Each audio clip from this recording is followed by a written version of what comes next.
नमस्कार प्रिय दर्शकों, मैं प्रियंका आप सभी लोगों का स्वागत अभिनंदन करती हूँ। कैसे हैं आप लोग। दर्शकों, आज हम बात कर रहे हैं कुंडली में किस प्रकार से योग बनते हैं। तो धन अधिक व्यय होता है। बहुत सारे लोगों का क्वेश्चन आता है कि हम अच्छी सर्विस में हैं, अच्छी जॉब में हैं, हमारा करियर फील्ड बहुत अच्छा है, इनकम बहुत अच्छी है, लेकिन हमारा पैसा नहीं बच पाता है। पता नहीं कहाँ कहाँ खर्च हो जाता है, कैसे ख़त्म हो जाता है, आया और गया। धन हमारे पास टिकता ही नहीं है। इसका कारण क्या है और हम धन कैसे बचाएं। यानी हम जितने भी इनकम कर रहे हैं वो इनकम हमारी सही होने के बावजूद सेविंग्स नहीं हो पाती हैं, तो हम सेविंग्स कैसे करें। इसका बहुत बार तो ऐसा होता है कि कई लोगों को पता ही नहीं होता कि आया कब और गया कब। लाखों लाखों रुपए लोग कमाते हैं, 2 4 10 दिन में ख़त्म कर देते हैं। तो इस तरह की स्थिति होती है। इस तरह से लोग बहुत ज़्यादा परेशान भी हो जाते हैं। तो ऐसे कुंडली में किस प्रकार से योग बने होते हैं जिसमें व्यक्ति अच्छा खासा कमाता हुआ कुछ सेविंग्स नहीं कर पाता है। कुंडली में किस प्रकार से योग बने होते हैं और इसका सॉल्यूशन क्या है, ये आज हम आपको बताएंगे।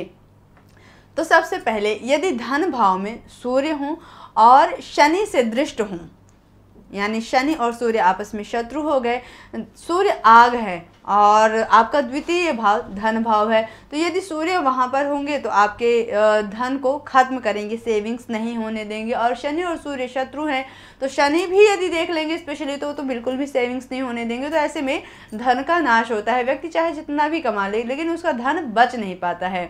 लेकिन यदि शनि की दृष्टि सूर्य पर ना हो तो जातक धनी होता है। यानी शनि सूर्य को कहीं से भी ना देख रहा हो, सिर्फ सूर्य द्वितीय भाव में हो, तो ऐसे में जातक धनी होता है, लेकिन फिर भी कहीं ना कहीं पैसे का आवागमन बना रहता है।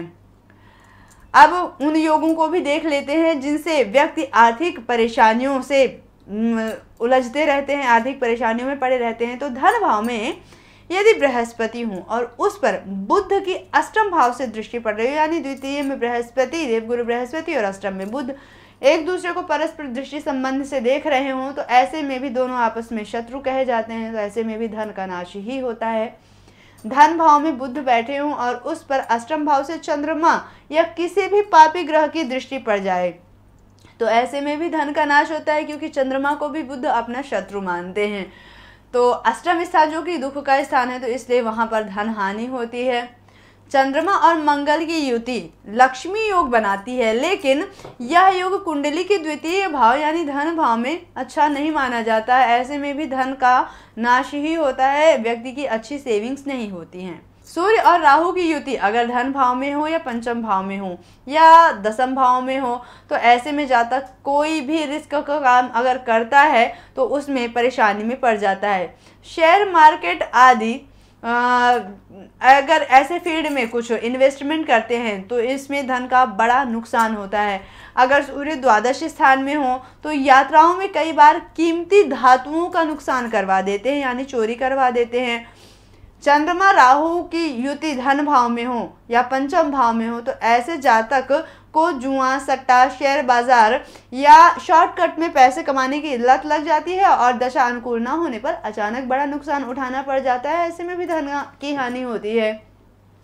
तो दर्शकों, कुछ इस प्रकार से जब जन्म कुंडली में योग बनते हैं तो जातक बहुत अच्छी पोजीशन में होकर के भी या अच्छी पोजीशन में ना होकर के अच्छे घर परिवार से बिलोंग करते हुए पैसों की उसे दिक्कत उठानी पड़ती है, क्यों पैसे बच नहीं पाते हैं, गलत चीज़ों में, अन्यत्र चीज़ों में उसके पैसे वेस्ट हो जाते हैं। तो कहीं आपकी जन्म कुंडली में भी ऐसा योग तो नहीं है, आप अधिक मेहनत के बाद भी कहीं परेशान तो नहीं है। जानकारी के लिए स्क्रीन पर दिए गए नंबर पर कॉल करके आप हमसे संपर्क कर सकते हैं। मिलते हैं अगले वीडियो में, तब तक के लिए प्यार भरा नमस्कार।